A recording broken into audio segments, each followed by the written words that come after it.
दोस्तों, ये कहानी एक ऐसी लड़की की है जिसे अपने घर का खर्चा चलाने के लिए तेल चटाई का काम करना पड़ता है, जिसमें उसका भाई और चाचा उसका साथ देते हैं। तो दोस्तों, इस वीडियो में बहुत मजा आने वाला है, लेकिन इससे पहले इस वीडियो को लाइक करके हमारे इस चैनल को जरूर सब्सक्राइब कर लेना। तो चलिए वीडियो को स्टार्ट करते हैं। दोस्तों, मूवी की शुरुआत नीना नाम की एक लड़की से होती है जो खेतों के बीच चटाई और चादर समेट रही थी। उसे कुछ दूरी पर एक आदमी बैठा हुआ पैसे गिन रहा था।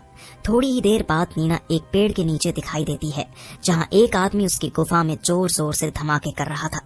दूसरी ओर एक आदमी पेड़ के पीछे बैठा अपनी डायरी में कुछ लिख रहा था।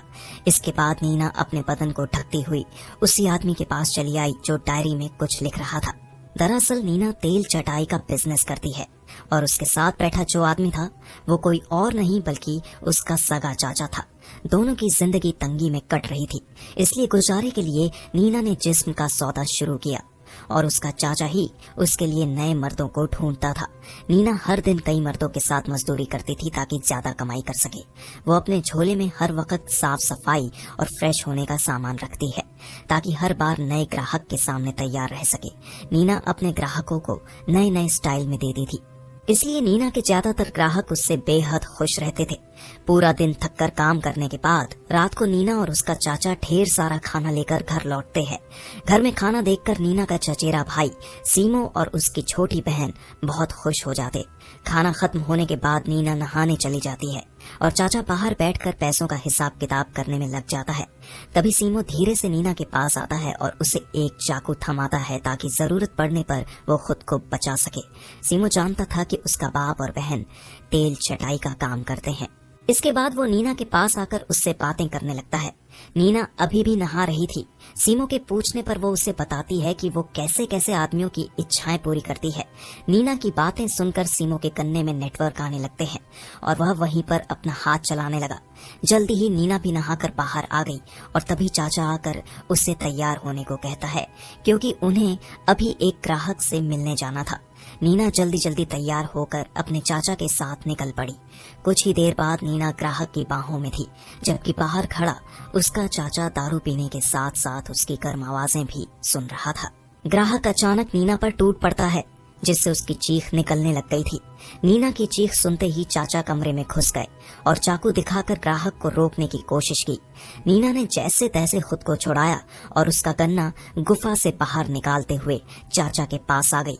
ये देखकर ग्राहक दिल मिला गया। उसने पहले चाचा को उसी चाकू से मार डाला। चाचा की मौत से घर में मातम छा गया।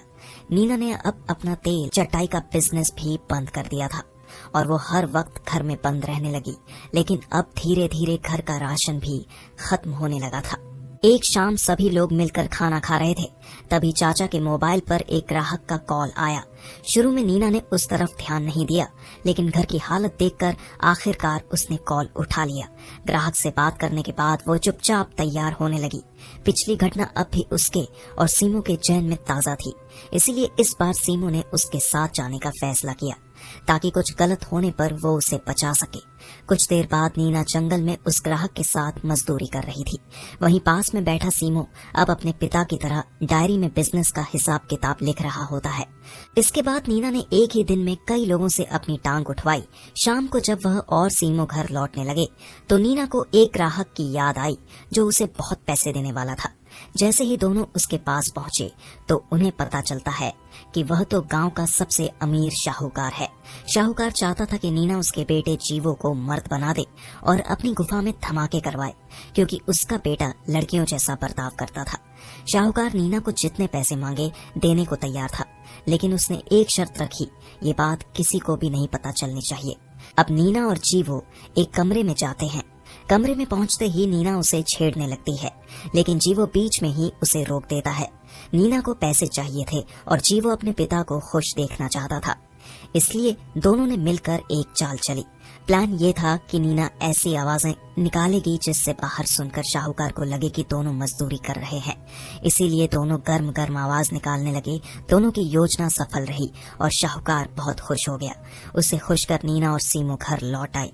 अगले ही दिन सीमो ने पूरे गांव में ये बात फैला दी कि नीना पैसे लेकर अपनी टांगे उठवाती है। यह सुनकर बहुत सारे लोग नीना का स्वाद चखने आने लगे थे। देखते ही देखते इनका बिजनेस काफी अच्छा चलने लगा। ऐसे ही एक दिन इनके इस बिजनेस के बारे में पुलिस अफसर हैरी को पता चल गया। वो सीमो के पास आकर अपना कमीशन सेट करता है। कमीशन के साथ साथ वह नीना की गुफा में धमाके भी करता है। हैरी को आज से पहले इतना मजा कभी नहीं आया था, इसलिए वह कई बार नीना के साथ मजदूरी करता है। इसी बीच वो सीमो को अपने गे साथी रियो के साथ मजदूरी करवाने को कहता है और सीमो को ना चाहते हुए भी उसका गन्ना अपने अंदर लेना ही पड़ा। ऐसे ही करते करते 2 महीने बीत जाते हैं। नीना गांव के मर्दों को खुश करके पैसे कमा रही थी, जबकि सीमो ने गांव की औरतों की गुफा में धमाके करके पैसे कमाना शुरू कर दिया था। दोनों भाई बहन गुफा और गन्ने का खूब फायदा उठा रहे थे। एक दिन यह मजदूरी करने के बाद अपने घर की तरफ जा रहे थे और तभी रास्ते में इन्हें हैरी मिलता है। हैरी इनसे अपना कमीशन लेने के लिए रुका था, जिसे लेकर वह वहां से चला जाता है। अगले दिन नीना को काफी तेज बुखार हो गया। सीमो जल्दी जल्दी उसे कंबल में लपेटकर दवाई लेने बाहर चला गया। इसी दौरान हैरी भी गांव में चक्कर लगा रहा था। उसी वक्त हैरी की नजर एक कॉलेज जाती लड़की पर पड़ी जो पढ़ाई करके घर लौट रही थी। हैरी को वो लड़की बहुत पसंद आ गई और वह चुपचाप उसका पीछा करने लगा। लड़की जैसे ही घर पहुंची है वो अपने कपड़े बदलने लगती है और हैरी उसे छिप कर देख रहा होता है।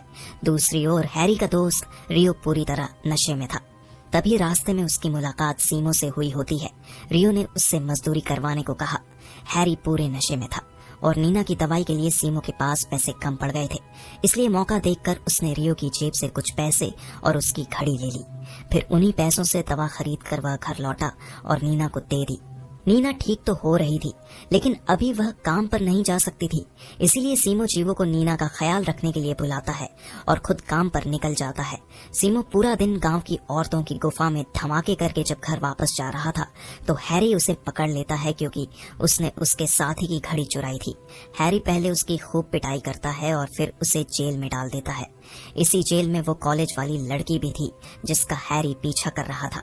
हैरी उसके साथ मजदूरी करना चाहता था, इसीलिए उसने अभी तक उसे हाथ नहीं लगाया था। दूसरी ओर सीमो के घर न लौटने से नीना परेशान हो उठी। घर में खाने का सामान भी खत्म हो चुका था, जिससे कमजोर नीना बेहोश हो गई। उधर जेल में सीमो उस लड़की से पूछताछ कर रहा था। लड़की का नाम माया था। वह सीमो से मदद की गुहार लगाने लगती है, लेकिन सीमो की तो खुद फटी पड़ी थी। दोनों को बातें करता देख हैरी गुस्सा हो गया। माया को डराने के लिए उसने सीमो की पिटाई कर दी और उसे माया से दूर रहने को कहा। कुछ देर बाद हैरी को सीमो की डायरी मिल जाती है, जिसमें नीना के ग्राहकों के नंबर और सारा हिसाब किताब लिखा था। वह सीमो के पास जाकर कहता है कि अगर उसे जेल से बाहर निकलना है तो पैसे देने होंगे, लेकिन सीमो तो नीना के इलाज में पहले ही सारे पैसे खर्च कर चुका था। अब हैरी नीना के एक पुराने ग्राहक को कॉल करता है और माया के साथ मजे करने के लिए जेल में बुला लेता है, मगर जैसे ही वो आदमी जेल पहुंचता है, हैरी उससे पैसे लेकर उसे भगा देता है। सीमो हर हाल में माया को बचाना चाहता था, इसलिए उसने कुछ सोचकर हैरी से एक सौदा किया। उसने कहा कि माया को मनाने में मैं और मेरी बहन तुम्हारी मदद कर सकते हैं। हैरी को उसकी बात सही लगी और वो तुरंत नीना को अपने पास बुलाता है। नीना जैसे ही आती है, हैरी उसे माया के साथ जेल में बंद कर देता है। नीना हैरान थी और वो कुछ समझ नहीं पा रही थी कि आखिर ये हो क्या रहा है। तब हैरी उसे सब कुछ बताता है कि उसे माया को मेरे साथ मजदूरी करने के लिए तैयार करना होगा, जो वो चाहता है। अगर नीना ऐसा कर लेती है तो हैरी उसे और उसके भाई को छोड़ देगा। मजबूरी में नीना ने माया से बातचीत की, धीरे धीरे उसे मनाने लगी। जब माया किसी हद तक तैयार हो गई, हैरी ने उसे अपने पास बुलाया। शुरुआत में वह काफी अच्छे से पेश आया, लेकिन कुछ ही देर में उसका बर्ताव बदल गया और जोर जोर से उसकी गुफा में धमाके करने लगा, जिससे उसकी चीख पूरी जेल में गूंज गई। अपना काम खत्म करने के बाद हैरी माया को फिर से जेल में बंद कर देता है। रात को जब वह दोबारा माया को लेने आता है तो नीना उसे रोक लेती है। माया थकी हुई थी, इसलिए नीना कहती है कि उसकी जगह वो हैरी के साथ मजदूरी करेगी, ताकि माया भी सब कुछ देखकर सीख जाए। हैरी मान जाता है।